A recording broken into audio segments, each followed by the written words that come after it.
I've talked about Teen Wolf more than a few times now, and I appreciate what they tried to do. When the show started off, it had a lot of potential. But the writers just couldn't keep it together, and the show started to go downhill. First, slowly, and then it just plummeted. One of the best, most relatable characters in the show was supposed to stay the sidekick. He was Robin to Scott's Batman. Of course, we're talking about Stiles Stilinski.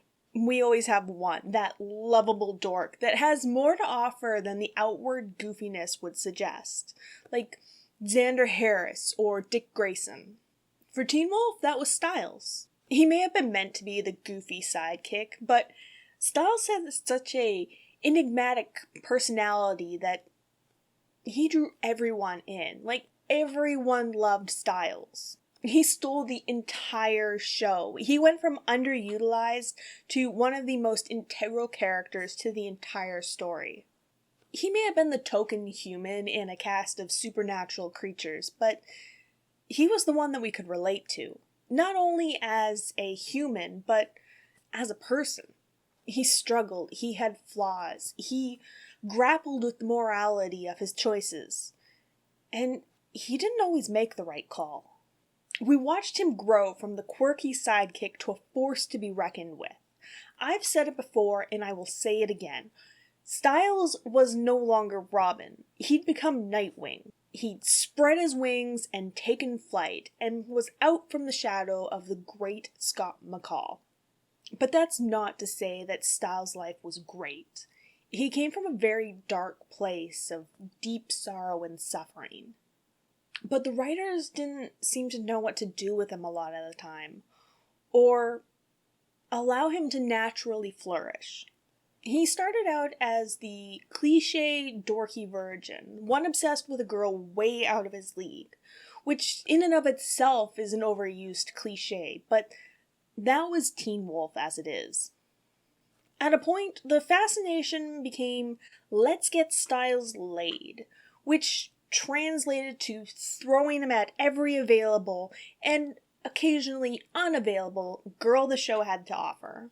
That included introducing girls to the show especially for him. First, it was Erica. They just didn't have the chemistry. It felt forced or awkward, and she had far better chemistry with Boyd. But God forbid we got a biracial couple. We did later, but that more than likely came from the backlash of killing off one of the main female characters and a person of color. Trust me, we as a fandom weren't happy that Erica and Boyd died.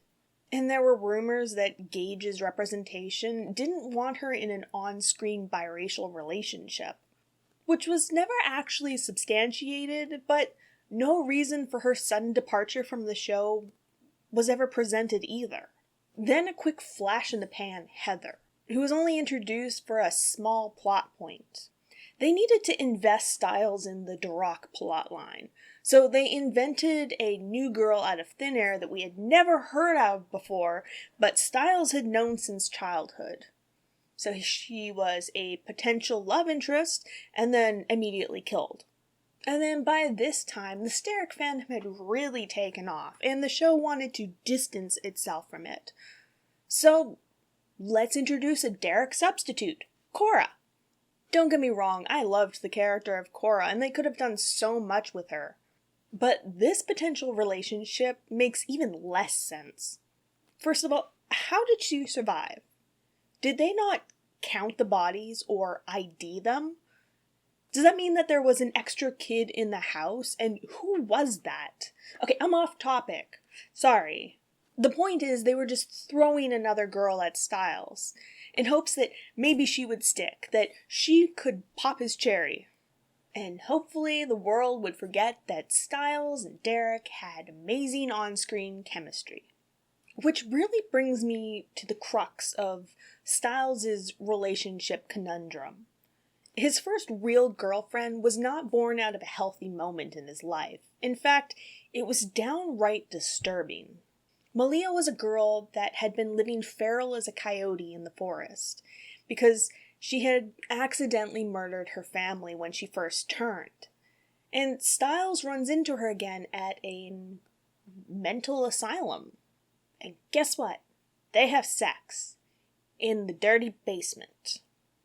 That's wrong on so many levels. She has the mentality of a child. She has no concept of human emotions.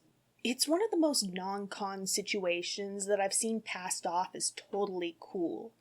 I mean, could she really consent? Could he consent? What makes it worse is they introduce her as a regular character in the next season, and their relationship basically picks up where it left off.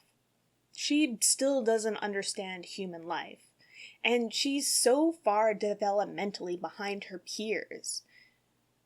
I mean, why is she in high school? How is she in high school? But because of her stunted growth, she's unintentionally abusive towards Stiles, and he just accepts that. She offers little to the relationship. It's all on Stiles, who constantly supports her, works with her. There's no give and take. Basically, it's all her advantage. She hits him, she sneaks into his room, she ignores his consent. It's meant to and played off as funny, but abuse is never funny, and it's something that's never addressed in the show. I guess it's just not unhealthy because it's a boy, right?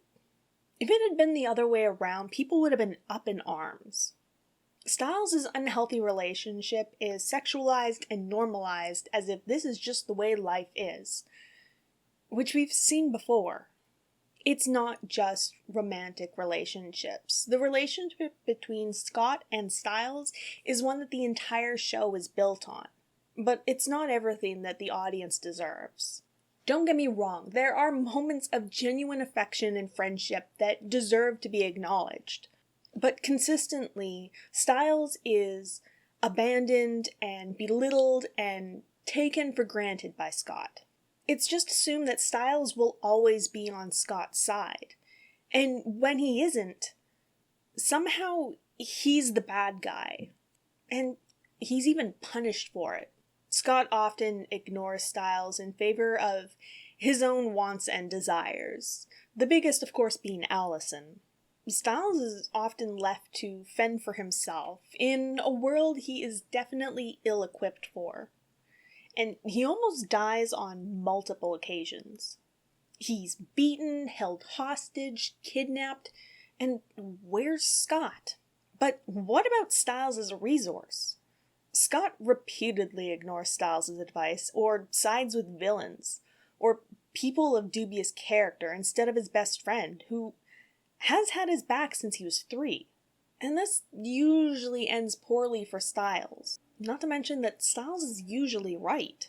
There is a time when their friendship is broken to a point of no return. I mean, absolutely destroyed. And then everything's suddenly fine. I mean, I know their relationship is often touching and heartfelt. There are moments that I absolutely adore, but that still doesn't stop Scott from treating Stiles absolutely abhorrently. Then we have the flagship of the show, Stydia. Now, I probably wouldn't have such a big issue with this relationship if it had been handled better in the show. But instead, it was sort of haphazardly thrown in at the last minute. Because why not? The thing is, Stiles and Lydia had grown beyond each other, and mashing them together ignores all the character development, which is not something that Teen Wolf was great at in the first place. Stiles himself is obsessed with Lydia. He's been in love with her since the 3rd grade. He just can't take no. He feels this constant need to protect her, to defend her, like she's some sort of damsel in distress. At least Parrish took the time to teach her how to properly defend herself. And when she ignored him, he actually pulled that asshole move of name-calling. She never developed romantic feelings for him throughout the show, But they did develop an amazing friendship, one that was built on mutual respect. And then there's this moment. Stiles, look at me. Look at me. Stiles.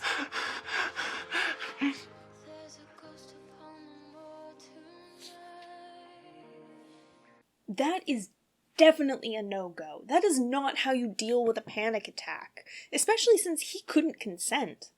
The show promotes stalker behavior. It reinforces in guys' minds that if you're persistent enough, that if you wear her down, then you'll get what you want. We don't need another generation of Rosses. We had the chance to watch the evolution of a healthy relationship, but the show just couldn't allow that. And if you want to hear me talk about it, I'll link it in the description below. Stiles is a representation of those of us that suffer with mental illness and learning disabilities, but only briefly. It's touched on in the first season, and his ADHD just sort of disappears. And then his anxiety is kind of glossed over for the rest of the entire show, but never really dealt with or talked about. Like many characters in the show, like Derek Hale, for instance. Stiles collects trauma like he collects Pokemon cards, but it's never actually dealt with. He's possessed by the Nugitsune, and forced to commit horrific acts, kill, maim, and torture, and then he's fine. It's like it never happened. It's not even just that one instance. I mean, Stiles is kidnapped and beaten. There are adults that often take advantage and hurt Stiles. Even his relationship with his father doesn't feel earned. They're in a really bad place. Stiles has caused a lot of problems for his father, like the suspension from the police force. His father doesn't trust him. And then, with the sudden reveal of the supernatural, everything is A-okay. But one of the biggest issues with how Stiles is depicted in the show and how the writers treat him is his sexuality. It's constantly hinted and teased, but never actually explored or even confirmed. Which again is a common thing for the show. Like, never fully pinning down Scott's ethnicity, other than a casual throwaway line. Stiles' sexuality is an aspect of his character that is ignored. It becomes a joke. He becomes the joke. Stiles was a deeply flawed character, one that was well loved and represented so much because of how relatable he was to the audience. But he was left floundering. Aspects of who Stiles was were completely ignored in favor of melodramatic teenage angst that left a sour taste in our mouth and a bad example, which is not good for the impressionable young audience that the show had. The fandom deserved better. In the end, they wasted the potential of one of the most powerful connections to the audience that they had. Stiles Stilinski deserved better.